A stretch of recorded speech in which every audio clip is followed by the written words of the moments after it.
you very much. Good evening.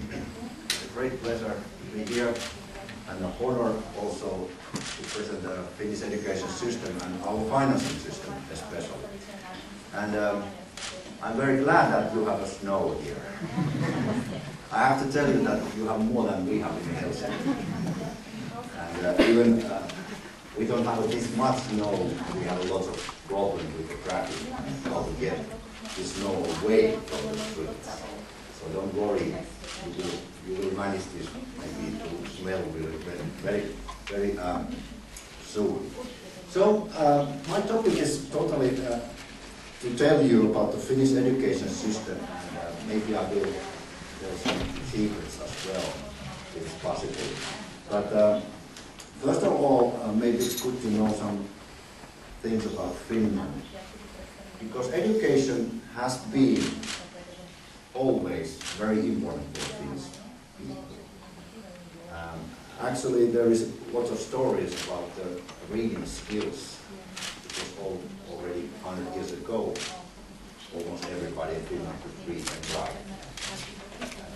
Maybe this tells something about why our kids are still very good readers and writers, comparing, or if we look those conversations of different countries. So why was it that? It's one kind of joke, but half of it is true. It was a time when the church was taking care about the education in Finland. And they adopted a law, or one kind of rule, that if you want to get married, you have to show your reading and writing skills. So it was simple like that. So, and who was a teacher? The teachers were at home, they were mothers. And still we can see that the mothers are in a key role when our kids are starting. They get contact with the letters, pronouncing them, and maybe learn reading at home before school. So we have a lot of saunas in Finland. Sauna is the most popular word in the global. Everybody knows it, actually. Nokia maybe is familiar too. Recorder is still in Finland. We love sport, especially ice hockey. Our national game is baseball. And this guy, Santa, is living in Finland as well, using modern technology. And then education has been in focus almost 10 years. Lots of delegation visiting Finland, try to find what we are doing there. And then last picture, it has two meanings. We have lots of nature. There is lots of people, animals still living freely. But those animals, this guy is using them actually for transportation. Reindeer is also half whole animal and half wild animal. And very typical animal, it's doing what he or she wants to do. It's like one kind of picture of Finnish people. Well, why is that? Actually, our education system has gone this direction when the other ones are going that direction. So I will later explain why.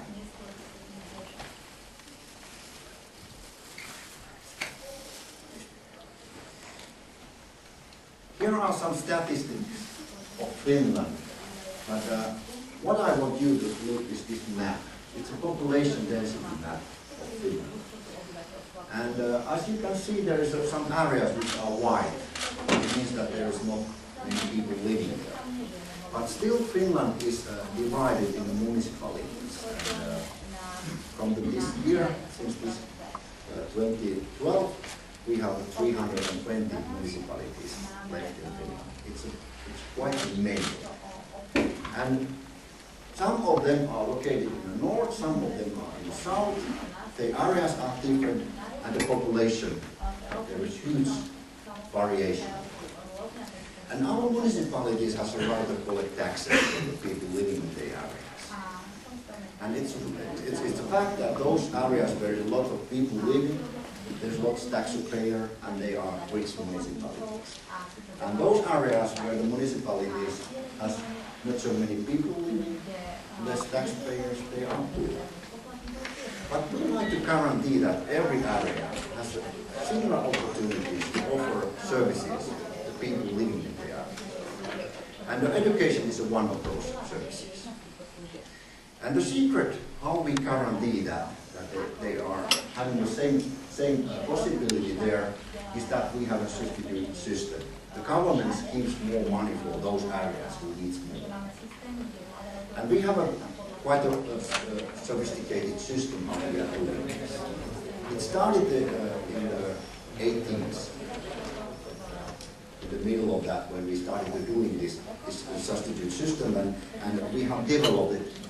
Actually, every 5 years something new was gained there. And the latest change happened in 2010 in this system. And I try to explain something about that, how it's working. And then something about the Finnish culture is also that we have two national languages, Finnish and Swedish. And both are in same level, they are equal. And both language group has a right to have instruction in own language in schools, and actually they have own schools, from kindergarten to the university. So many times people are asking why we are taking care about so small minority like 5.4% of people. But there is no one reason or explanation for that. But you have to know that we were part of the Sweden for 700 years. So we have a very long history about that. And this minority is quite a strong minority in Finland. And they try to keep their culture living, and the only way to keep culture living is that they can use their own language. And it means also that this bigger part of the people here, Finnish people, have to study Swedish, and those Swedish have to study Finnish as well in our schools.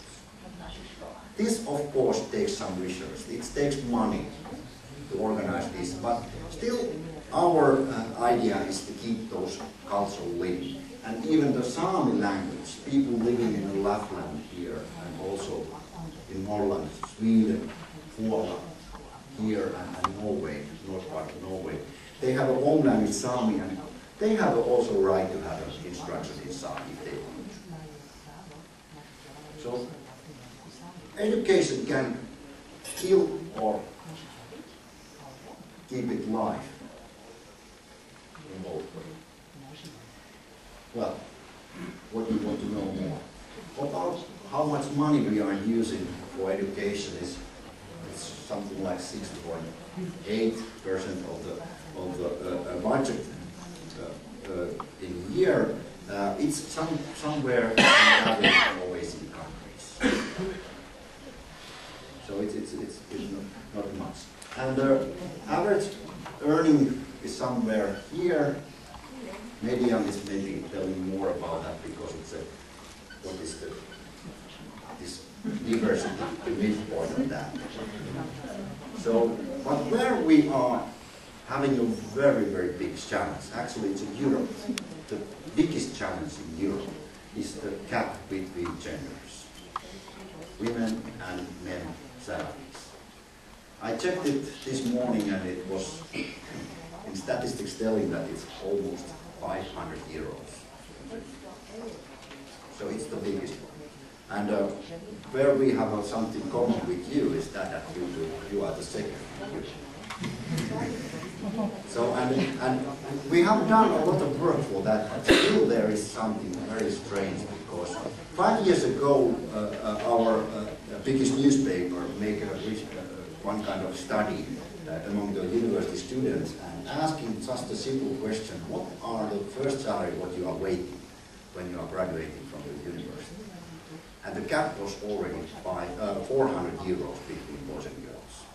So the girls are waiting less, even their qualification is the same or even higher when they start working. So there is something what we are not knowing yet why they are doing that. But still, of course, we have this class saving system also that you can see that there is a good post open, but they never hire women there.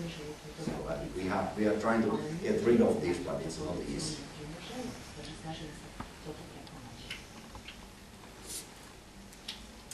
So, today's menu. Some features of our education system. I will tell something about administration. Then we will take the middle point on here is funding system. Something about the evaluation, because evaluation is connected somehow to funding. But it's not directly that good results, lots of money. It's not this way. I will explain. And then some conclusions about why we have done this and this. So, I already told that the global direction is different than what we have done in Finland. And actually here, these gentlemen, Hargrave, Earl, Stone, and etc., they make a study about that, what has happened in global and what has happened in Finland. And the first thing is that when the other world is standardization, everything, for schools, teachers, students, and so on, in Finland we are talking more about flexibility and diversity. We have a school-based curriculum development. We have a national core curriculum, one kind of framework for everything. But still, school and teachers are making the plans of their own work. And then literacy and numeracy, meaning that writing, mathematics, reading, and science are the most important. In Finland, we are thinking more about the learning, how our students can learn better. It doesn't matter what, but how they can do that the best way.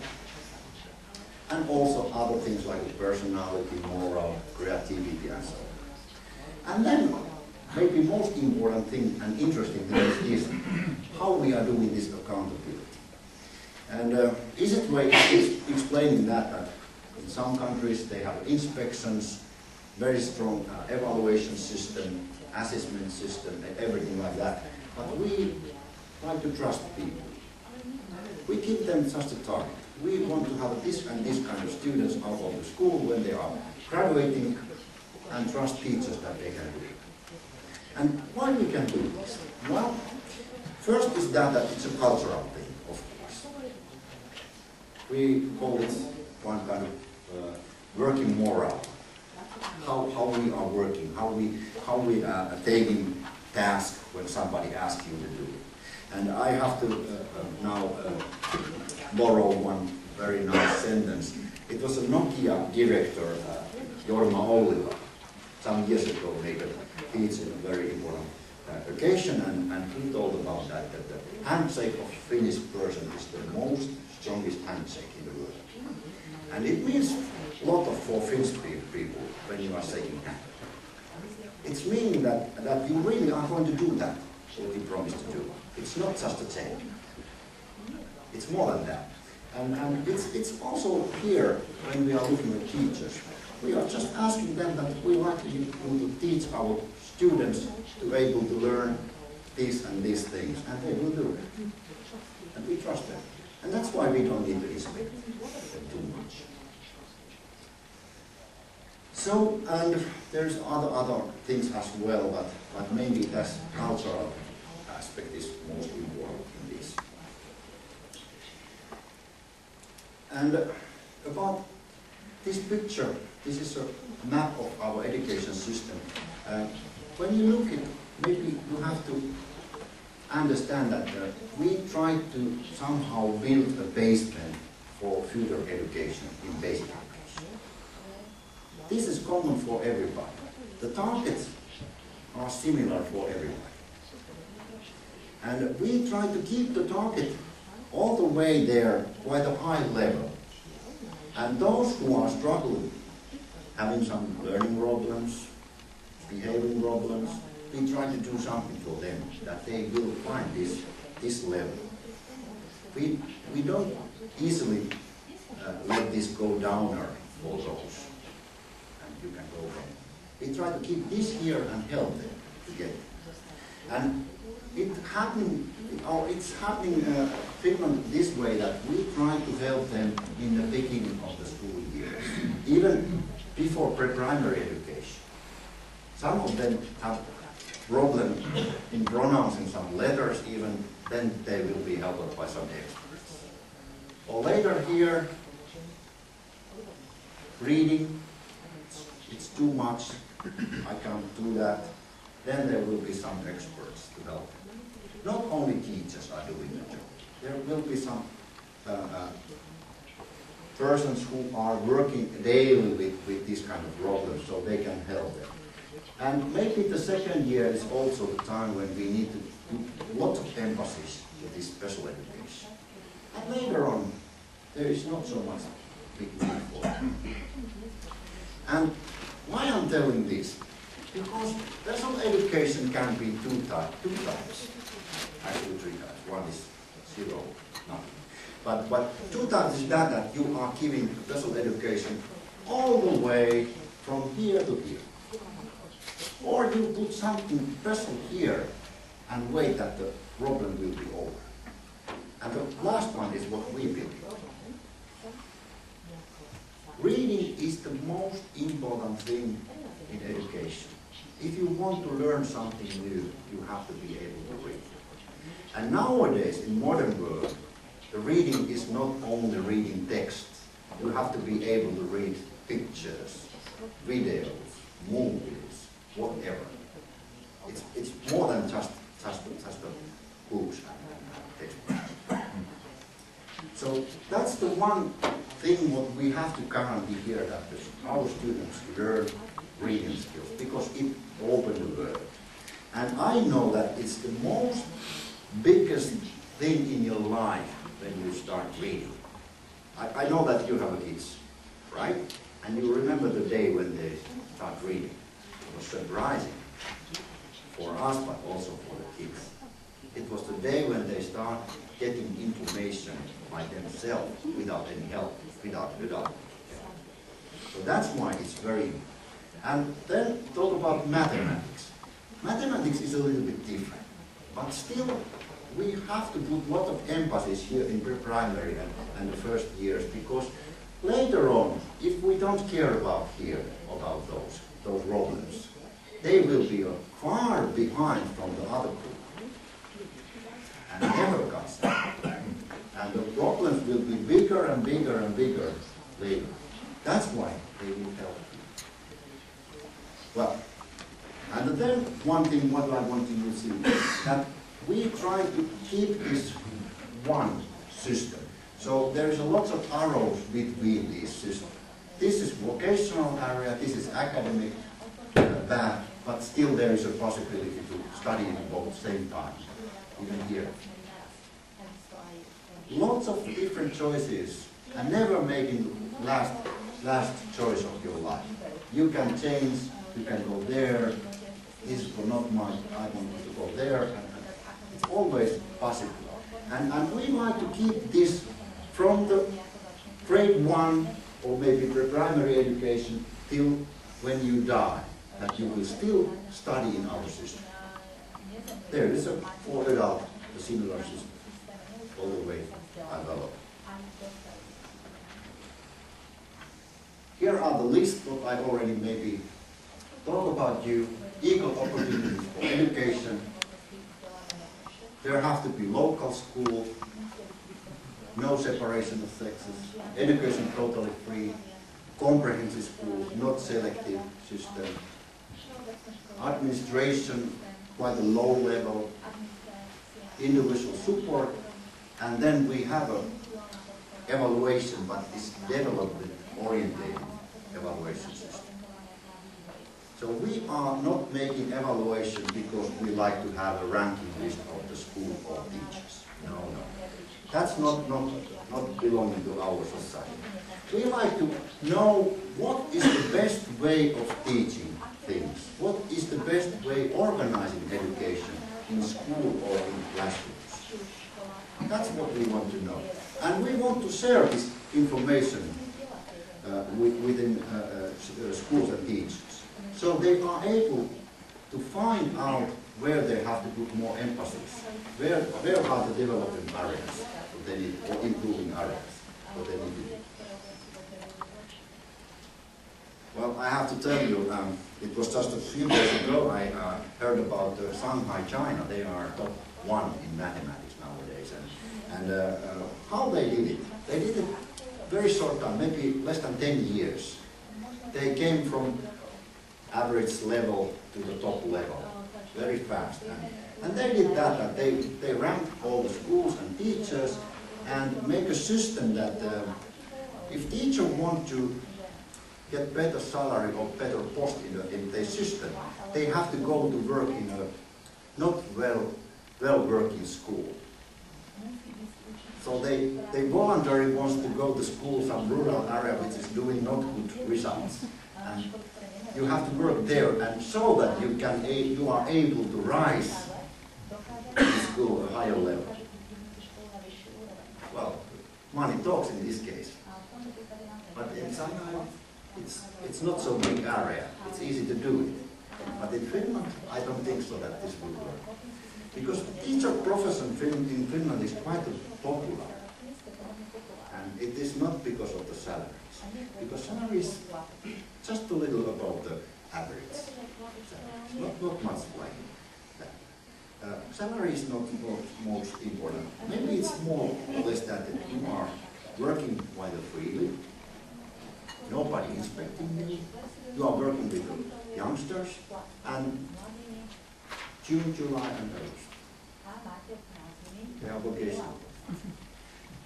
Yeah, but you know, your family and your kids are at the same time on vacation, and that's very important in raising your kids. Okay. Well, how we build this? It's not interesting to know that before 70s we had a system, we call it parallel system. It means that when the kids were 10, 11 years old, they need to know what they're going to do in their life. It's quite an early age. Even it's for teachers very difficult to make a forecast or predict what your students are going to be when they are 10 or 11. Mostly our teachers are failing this. So our society decided to give more time for this decision. So we started to use 9 years comprehensive school system. And we copied it from Sweden. It's not our own innovation. It's copied from the other Nordic countries. And we changed it. But still inside our education system and comprehensive school, we had a dual school system.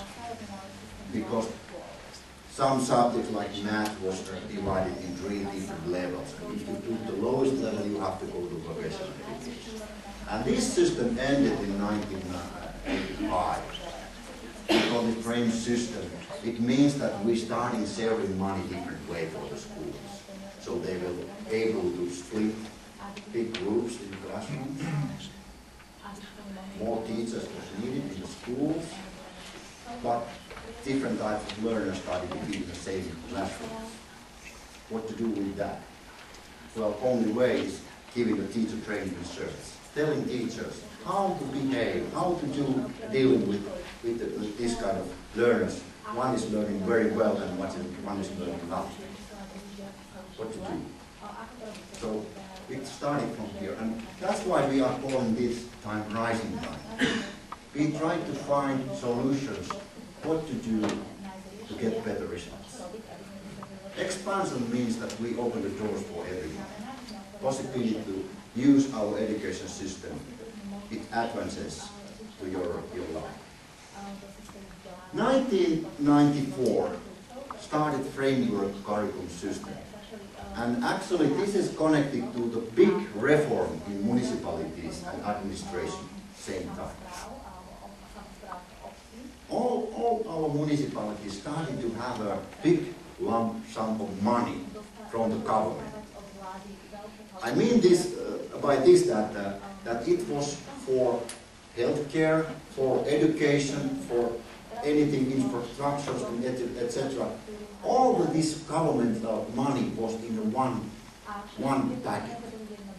And the municipality has a right to decide how to use this money. There was no regulation actually telling that you have to use this and this money to education and this money to the health. It was just a frame. Of course, the municipality had to put almost half of the whole funding by themselves, but still this extra money what came from the government was not earmarked money.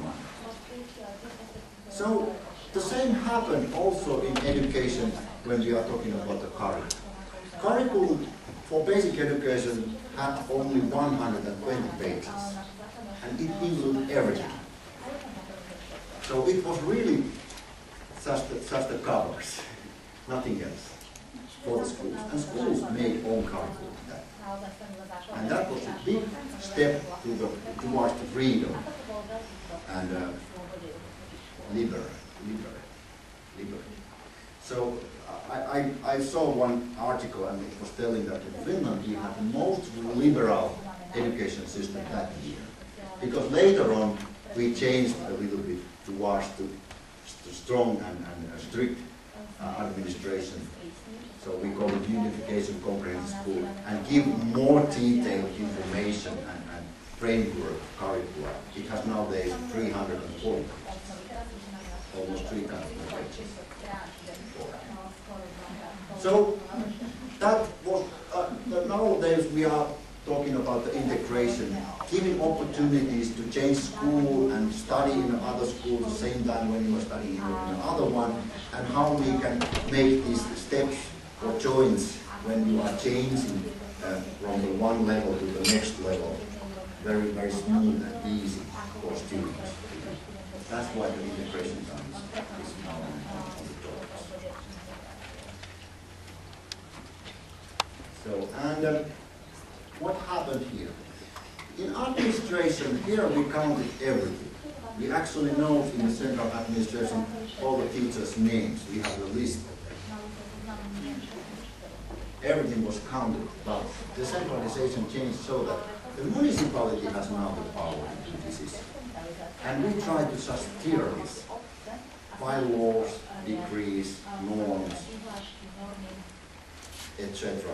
Different kind of things, giving some kind of guidelines how we do it. But our municipality is one kind of states nowadays. They have their own ways of having administration or organization. They well, this is, I like to always share Professor Jarkko Hautamäki. He's working in the University of Helsinki and like to explain what happened, very simple picture. This picture was before 70s. Here is age group, just a part of them, chosen ones, was possible to educate very high level. It was very, very selective system, and mainly those families who already has a very long tradition to be academic or rich families has able to be in our education system, which was carrying them to a high level. And the rest one maybe some couple of years in school and then working forces was waiting. In the beginning of the 70s, it changed so that the standards should be go lower, but we should cover almost whole age group. And that happened in Finland. And if that year, before 1985, there would be or should be PISA, for example, I think Finland would be there in an average or less than that.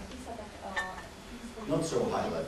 But we tried to find the solutions, what to do, and actually those solutions were very simple. Not much money needed, but there was one. Teacher training in service and teacher training, image of teacher training have to be changed. New methods, different kind of methods have to be used in the classrooms. Because students, they're different. There's long diversity of students in the one classroom, that's wrong. The second thing is that we needed national development programs. I can give example. One was Reading Finland, Lukusuomi. The main target was in that project that how we can make our students read more, especially boys. And it's still our focus, because the difference between the boys and girls in PISA is the biggest in Finland. Our boys are very good readers among the other boys, but girls are in the other stall. There somewhere.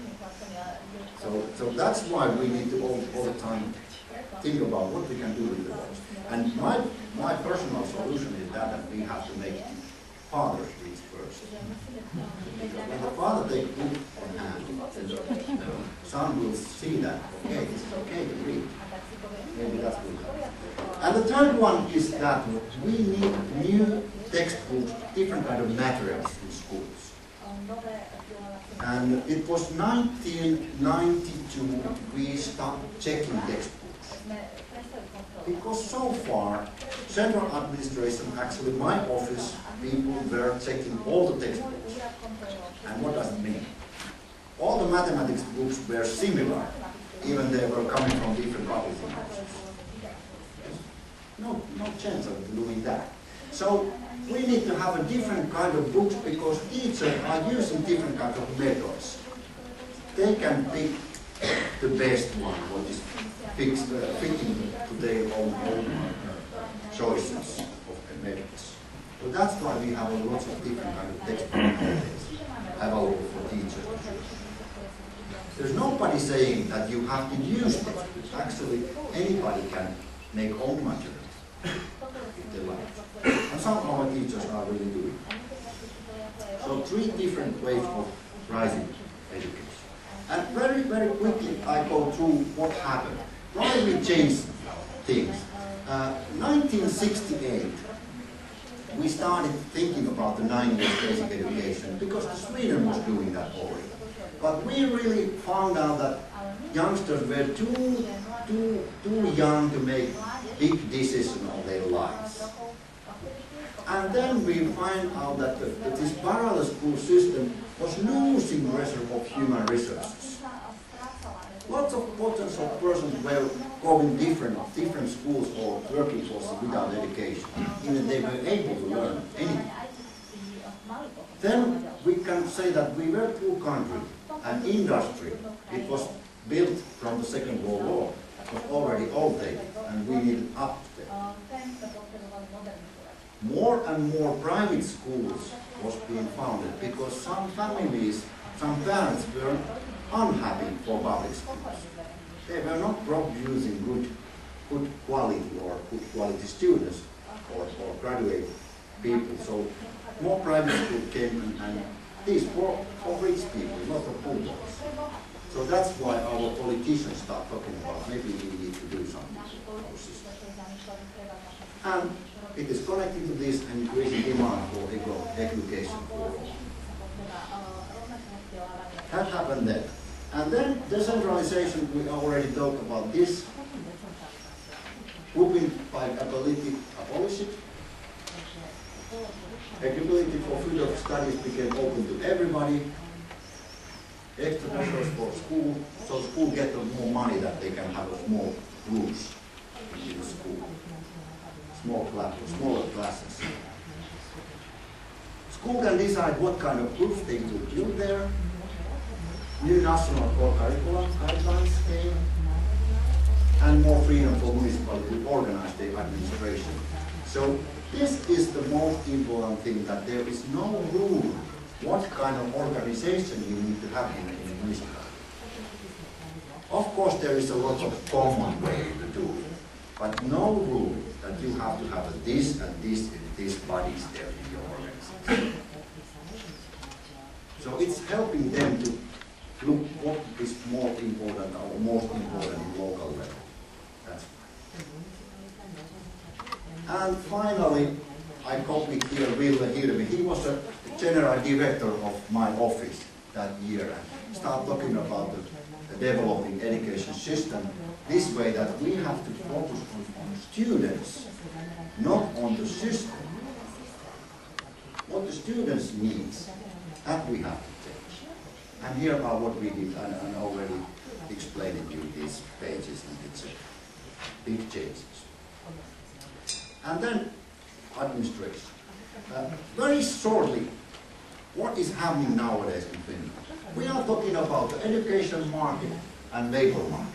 And between this is administration, who is taking care about the education policy, developing education system, giving curricula, actually framework curricula for schools, and thinking about the learning process, how the learning is happening in a human.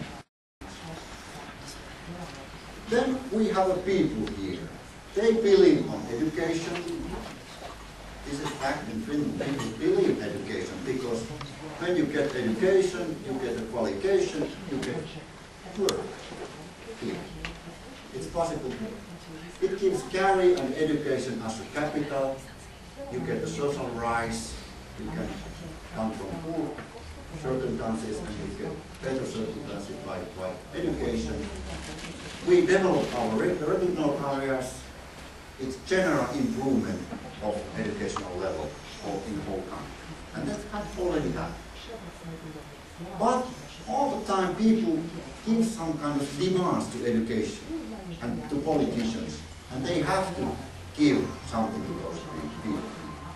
So this is one circle here, and the second circle is here. That working life, changes in economics, mobility, flexibility, etc., etc. All these are giving demands also, and we have to change something here in our policy, education system, to work for this system. So we are doing this kind of policy, and you know, this is all the time changing. So if we like to be in the top today, tomorrow we are not anymore there if we are not changing something in this system. And how we are doing this? Well, this is education and research plan. It is done every 5 years. It's a time how long our governments last. Every 5 years we have elections, and they will have this plan, and this plan was making they make an arrangement with the universities, with us, and polytechnics, and etc. And they are dealing with education system and so on. But why I'm showing this? Because I like to share you an idea of making agreements. Let's make a deal. If you do something for this, we give you money. And we make an agreement what kind of things we should do. And all these bodies here, they are not the politics, dealing with the politics much. But all of these are politicians. And this is one kind of agreement between the politicians and between the civil servants and all these bodies or offices. Just the agreement, and then we start working, and maybe the agreement is 1 year. After 1 year, we checking. Did we do that? Was it okay or not? Do we need to do more? And so on. This is how our administration and the politicians are working together, by agreements. And administration for basic education, upper secondary education here, as you see, all these bodies here, Parliament, President, Government, Ministry of Education, National Board of Education is here, evaluation, this is the Center of International Mobility, matriculation examination is working there. But let's have a look here. Local authorities, actually, they are quite directly under the Ministry of Education. There's nothing between here. Actually, we are also dealing directly with them. We have the state's regional administration, but it's helping. It's just a helping body here, not between here. And this helps in one way, in another way as well. So if they have some problems here, they can directly ask for the Minister of Education or National Board of Education. What we need to do? How do we solve this problem if they can't find them themselves? And then we have also some state-mandated educational institutions.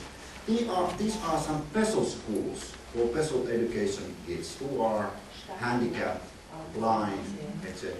We have actually nowadays five special schools for general education and 3 vocational schools for those special students. Okay. So they are directly under the Ministry of Education, and they got the funding from the government. So, and how we share what state are doing and what the local municipality providers are doing. The state are giving time allocation. It means that the minimum time sharing of lesson hours. Because we want to guarantee that all those subjects what the Parliament has adopted in the law that have to be taught, teach in our schools is here in minimum. And if local they want to put extra, it's okay. Core curricula comes from the state level, funding 42% of that. National evaluation. I will later tell you more about that.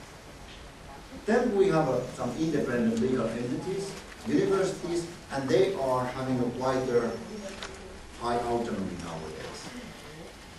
Actually, they make agreements with the Ministry of Education about how many students they have to train every year, but that's all. All the syllabus and study programs and etc. are planned by the university themselves. Then we have this state regional administration. They do some evaluation, mainly adult education, and then some kind of local and regional cooperation is also dealing with it. And then education providers. This is a municipality level. They have to do and take care about the task, basic education, upper secondary education, and college education.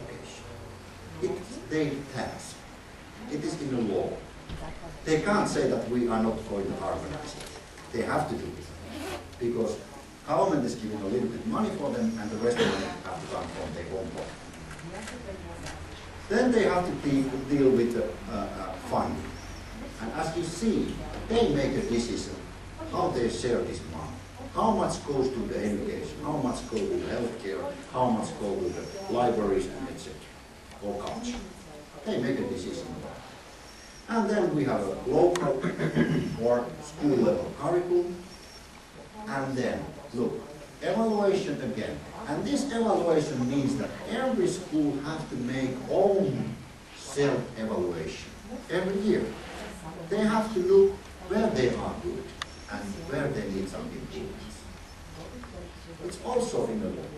So, and our Minister of Education even are giving some tools for the school to do that. It's one kind of quality system, quality criteria. It's totally voluntary. They can't use it, take it or leave it.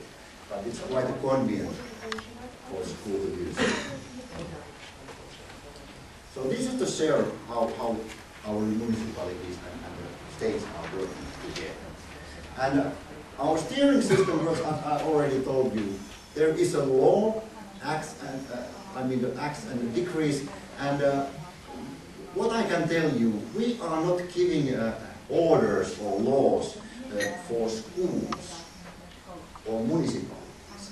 We are giving more or less laws about the education, instructions.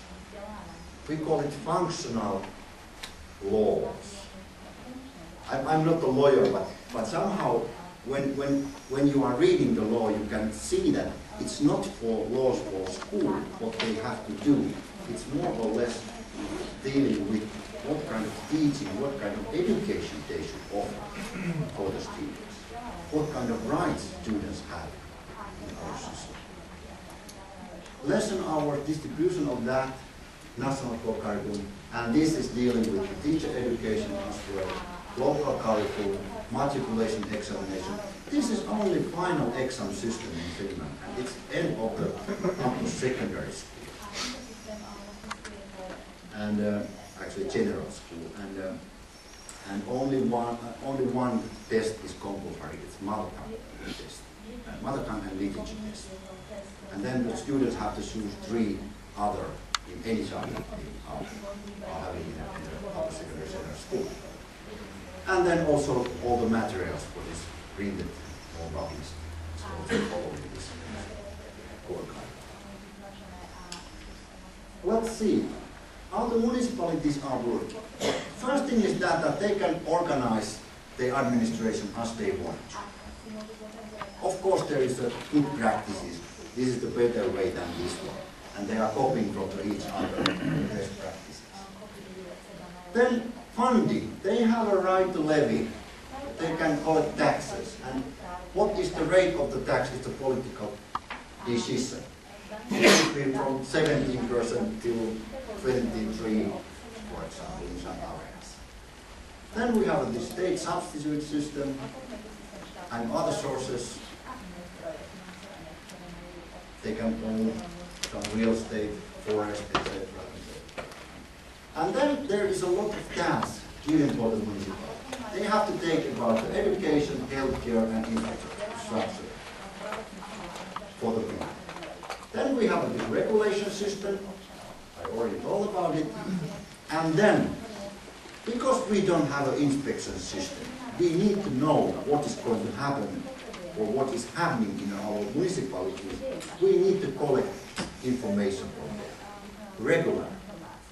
And we want to know, especially in education, students' amounts, how many students they are having there, how many teachers and what kind of qualification they are having, what the students are having, what kind of choices they have made, etc. And then we also do some kind of reviews, go there and check sometimes if there is something what is not normal. It's not a random way to do this checking, but you know, when you collect information and you know the background of this municipality and the other municipality, the backgrounds are similar, but someone here is using more money than this one for education. And there is some differences in other areas as well. Then maybe you start thinking maybe there is something wrong, or maybe we need to check what they are doing. So data collection gives some kind of ideas or hints what to do next. And some of funding is also connected to this data. Also, so this year, if they are using money for club activities, this amount, next year they will have a similar amount of money. So they are following this and it's connected to the next year, next season. And the evaluation. It can be external, we have a sample-based evaluation system, and then the self-evaluation. And sample is something that we have a built system that we systematically try to get all the school at least in 3 years to be in the sample. So they can have information about their own level comparing to the national level. And maybe some more detailed information what they need to do or where they are already very well. Then they can have a development program, project, making plans, and government can give some extra money for this kind of development. Because sometimes these are like a small laboratories. They find some new ways of doing things in education, and then we can pick them and share with the other municipalities and schools. That's why it's very important to give some extra courage for the municipalities to take and develop new ideas. And then we need to know that the municipality is also employer. Not only teachers and other stuff, there is a lot of people working for the municipality, but especially this group, they are very important because they are working for that municipality and they need to make agreements again about the salaries. So it doesn't matter where you are working in Finland, in school, you will have the same salary. If you are working in Helsinki or working in Rovaniemi in the north, you will have a similar salary if you are working same lesson hours. That's why we have this national agreement of this between the workers and employers. So these are the areas where the municipality is working as an organizer of education. And then talk about the school autonomy. They have their own curriculum, they can make an annual work plan, own budget even. They can decide who is going to work in our society. Or actually, principals are in a key role, selecting new persons to work in the school. This is our group forming, daily work routine and other practices. It's a local and school decision. And then they can be art school, science school, math school if they want. And they don't need to ask any permission for or license. Then teacher can choose the textbooks or other materials. There is a pedagogical autonomy of teachers. Nobody is saying that this is the only way how you have to teach this. There are several ways of teaching. And that's the decision of teachers. And then I was talking about the National Development Program, Lukusuomi, or we had the Science and Math Development Program as well.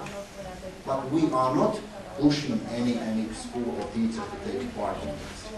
They can make their own decision if they like to take it, or to take part in this. And now, finally, funding system. Okay. I always here. So, how this funding system works, and who will pay, and how? And it works nowadays so that our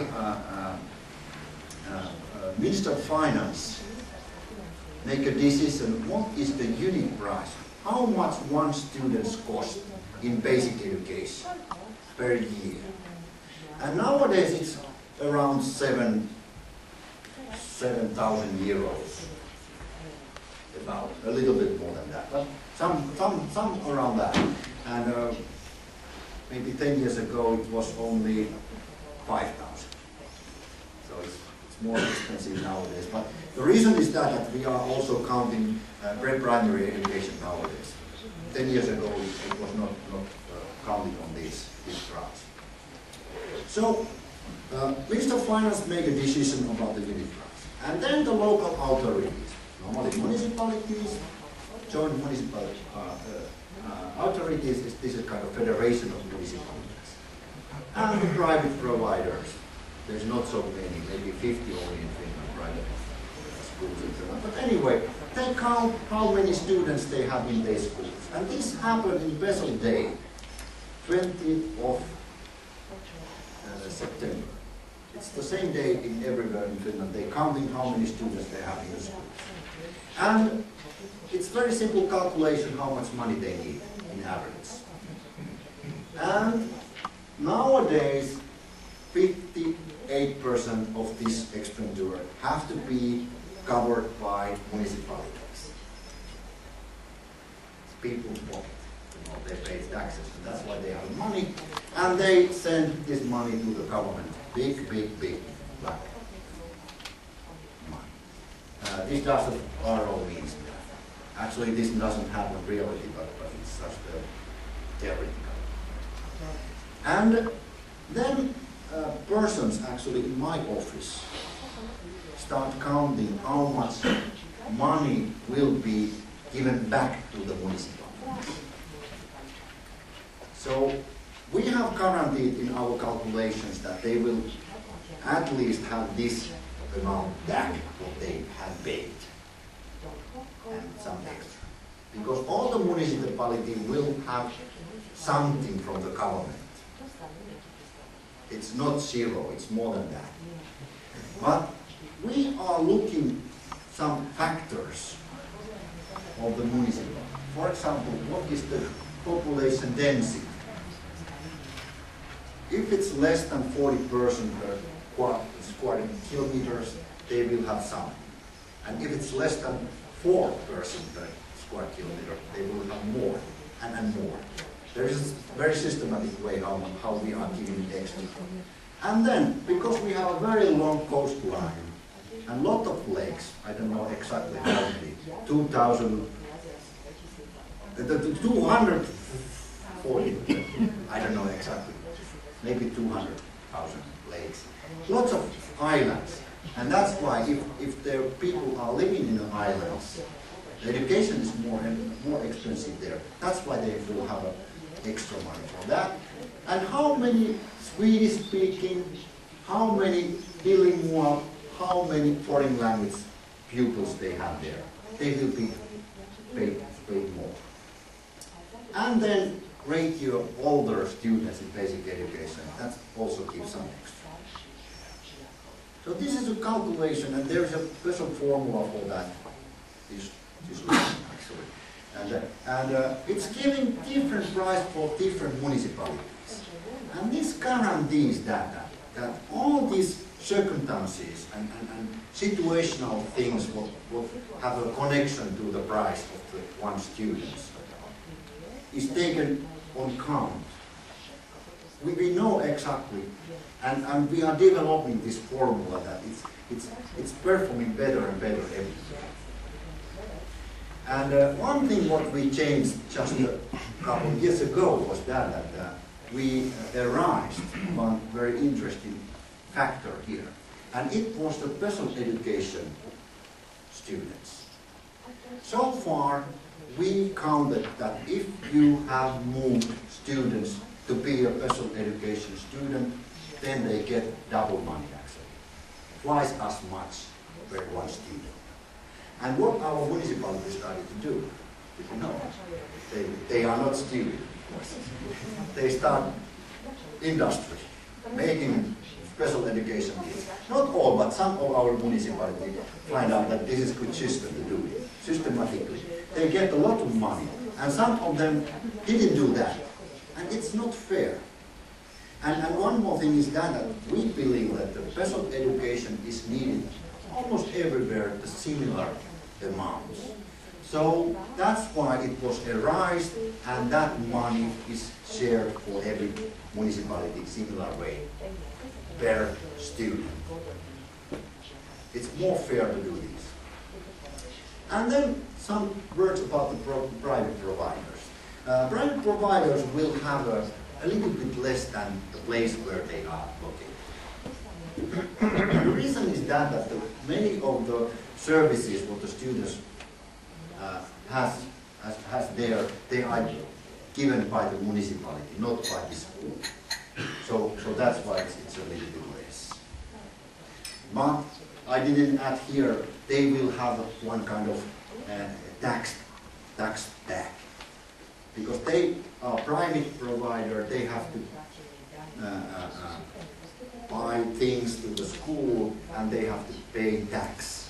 It's, I don't know what it's what I think. They have to pay that one, but the municipality and the government don't do that. So that's why it's one kind of refund. They will have back this tax. So this is added to this price. I didn't put it here, but that's the big, small difference between the private and the public sector. But private provider is so, there is so small amount of them that it's not a big deal. Yeah. And then upper secondary school is working a little bit different because the Minister of Education is making a deal about that. How much one student per year costs. And here is the price. And it's based on 2009 real costs, because we are collecting the information. And well, it's based on this, but we are adding something there. Actually, 8.5% higher than this year real costs. Because we know that prices are getting higher every year and they need more money. And then we are looking what is the school size, how many students there are. Actually, number 200 is the limit. If the school is smaller than 200, they will have extra. Because running this kind of a small school is more expensive than the big ones. So that's why small still are having. But our Minister of Education has already talked about this. Maybe there have to be some changes on this. I don't know. And sometimes some of our upper secondary school have some special tasks, and they will have some money for that. And if they are boarding schools, students are living in school or there's some dormitory there, they will have extra. So this is more simple system, but I think it will change soon more complex. And vocational education, as you see, the student price are higher there because of technology and equipment and etc. Needs more money, and every sector has a different price, and the Minister of Education make a decision about that. What is the prices every year? And this tells where the money goes. I'm sorry, this is quite old, 2003, but you can have a picture where the money goes actually in different towns and municipalities. These are big towns in Finland, and as the first thing is that, as you see, Helsinki is or was using 5,500, and Pori is a small town there in the western coast, is using 1,000 less per student. And these are real costs. And the first one here, this barrel here, tells about the instructions, teacher salaries, textbooks and other materials. It's here. And we can also read it like this, that okay, here is used more, maybe they have a smaller groups. And where it's very small, you can somehow make some kind of prediction that there is big groups. Because we don't have any kind of legislation telling that what is the right size or the maximum size of classrooms for students. Locally they make a decision. Only thing is that every day every student has the right for education and security and safe and etc. And if there is more than 30, maybe 40 students, I'm not sure how they get good instruction, good education. So they have to think about that, what is the best size. And somehow this all tells that here they are using more money and smaller groups, more teachers, more money goes. And then there is accommodation, meals, all the services like dentist, healthcare, all these kind of things. Administration takes a part somewhere more than other places. And buildings, this is maintenance, not building a new one. If the municipality wants to build a new school, actually they have to apply funding from the government. And the government will give help. Well, not always, but they normally give some. And the rest money have to come from the taxpayers. And well, they don't want to rise taxes too much, so they take a loan. So almost every municipality in Finland has a loan. They take a loan from the bank. Or maybe they have some special sources for that. But they take a loan and pay by this way the new school. Part of that money comes from the government, but the rest have to be paid by themselves. So it is not counted in here. It's a different moment. And then a small project, there can be some kind of development work, like I've already told. But then very interesting thing is this. Well, this is also 2003, but it's also happening nowadays. Here are calculated funding. How much we are offering money for education. I mean, how much money is sending back to the municipalities. And here is the real cost. After a year, they have to report, tell where they get the money, where they put this money. And as you see, all these small spots here are one municipality. And if everything is okay, they are using exactly the same amount of money as we are calculated, they should be in this balanced line here. But mainly, as you see, they are using some extra. And this means that they put some from own pocket after our calculation. Because education needs more. It has a quite high value in the municipalities because those people who are making decisions, they are people who are living in these municipalities. They are politicians, but they live there, they have families, they have kids, they are maybe working in the school, they know that it's very important. And the other thing is that our calculation has errors still. So prices are higher. And as you see that the 2009 statistics is the basement for today's calculations. It's 4 years old statistics. So that's why it's always too less. Maybe there should be more. This better. But we are following this, and as you see, some municipalities are here. They are using quite much money. Maybe it's Swedish-speaking island somewhere. There, they get extra, and some of them they are really not much doing on education. But still, we can think that our schools are in international scale very similar. They are producing similar students with a similar performance. And one thing how we can guarantee is this funding system.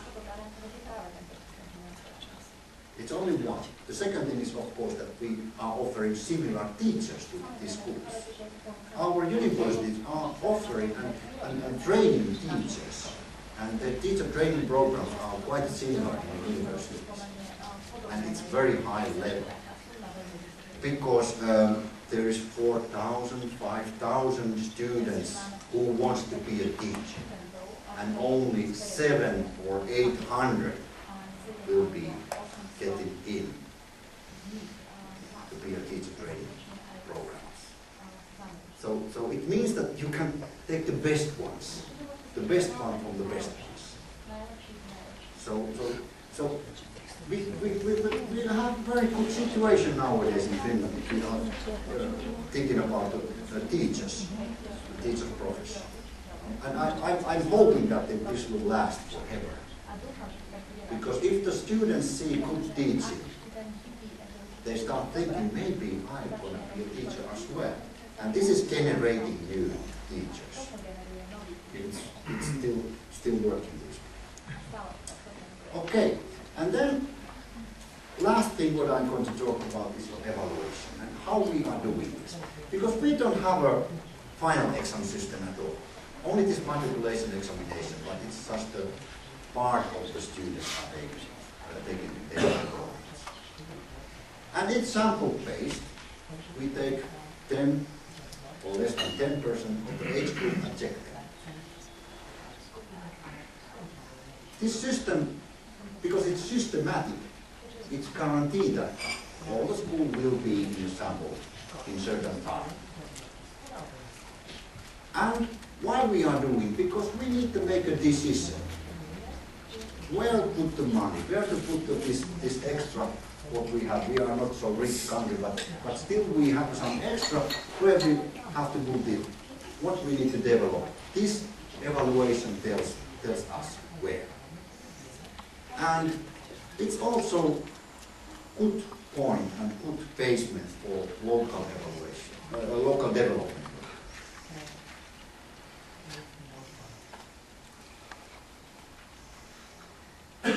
Let me see. What are the pluses and what are the minuses? This way, when it's sampled, it's easier. It's cheaper than final exams. You can see that we today, this year, check only math. Next year we check mother tongue and literature. And only 10% of age group. It's cheaper than check every subject, every age group. Absolutely. And one more thing is that it's not too heavy for schools. Not every year, not every grade, not for this. So schools are not working for tests or exams. They are working for learning. That's very, very, very important thing to know what we do. And then, in addition, we get information of aspects, such as attitudes and working methods. Because we are organizing one kind of questionnaires beyond this test, asking students something about their homes, homework, how many books, etc. And then we asking questions teachers, then we asking questions from the principals.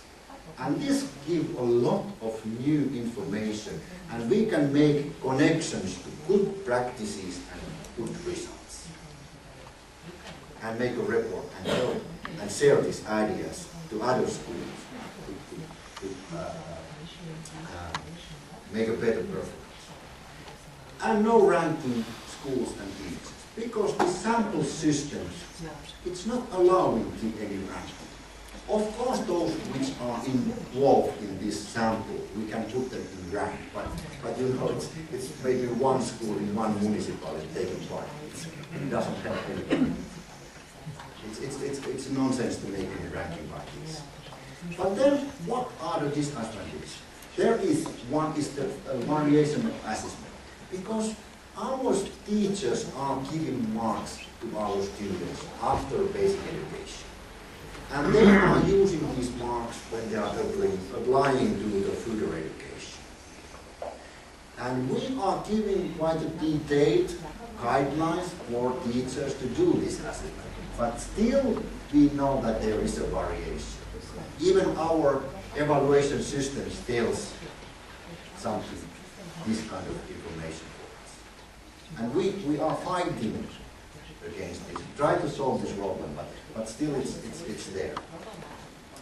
And then, because it's sample, only less than 10% of the students taking part, we need a lot of statistical tools and calculations to make sure that this is real. We really can real trust to these results.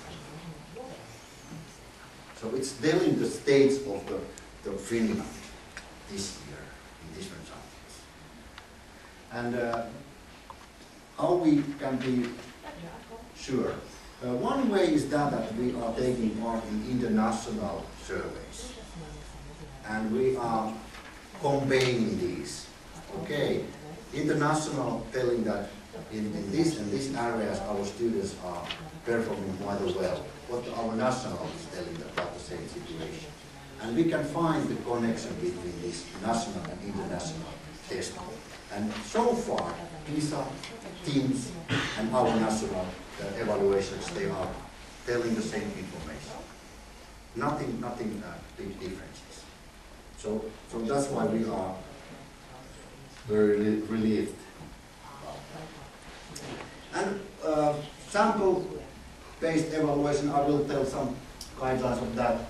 It's two steps. Sample, first step is that we are looking at the municipality, what is the language there in the main group, province, regional program, municipality type, and etc. Municipality type means that is it a city, or is it the village type, or just a rural area municipality. And we try to collect all these types of municipalities in our sample. And the second step is that what is the school size? And then we start talking about the systematic sampling. If the school is big, we are not taking all the students of one age group. We are taking maybe every second or every third of the students. And they are just putting in an alphabetical order, and 1, 2, and this way we are collecting those students who are being the same. It's a very easy way of doing, and it's fair for everyone. And here you can see how much we are taking. And this is an example from Mathematics 2004. Here are how many schools we have in different areas in Finland. And here are the ratio, how many percentage is of the total. And here are how many we take in the sample, and how much this is a ratio on total. And we try to keep this quite close as you see. There's no big difference. Only this Åland, this is an area up there in the island, Swedish-speaking island, that it didn't be in this sample at all. I don't know why. But still, we are looking that these are quite a close. This is the one way of doing this sample. Okay, I will skip this and go to conclusions, because I used a lot of time for this. What kind of conclusions we can do? If we like to develop education, we need to look not to the stars, but look at the same point.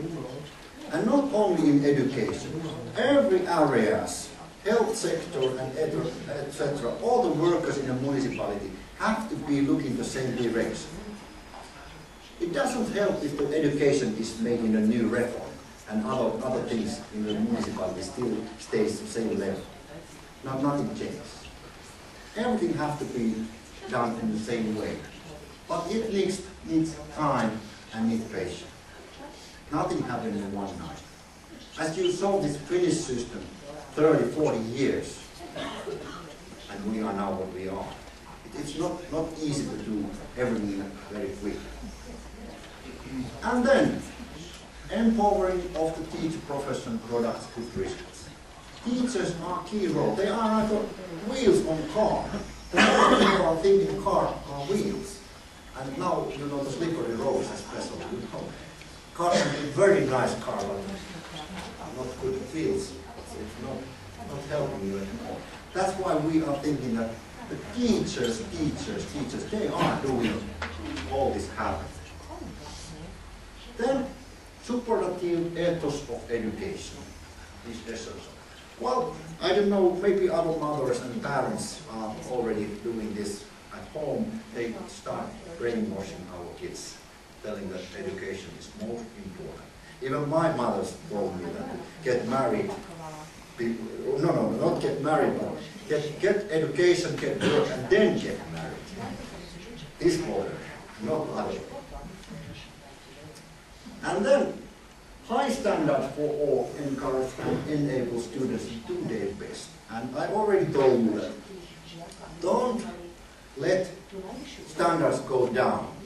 Keep them there and try to do something for the students. Support them, help them, push them to get this. Then the students know that they can do their best and they can go over even these targets. And the last thing is that, as I told you, that we can feel that today we are here and the sunshine is shining. Tomorrow, we don't know, because society is changing. Our students are changing. And if our teachers don't know that, and if our administration don't know that, then we know that we are losing this top point very quickly. Okay.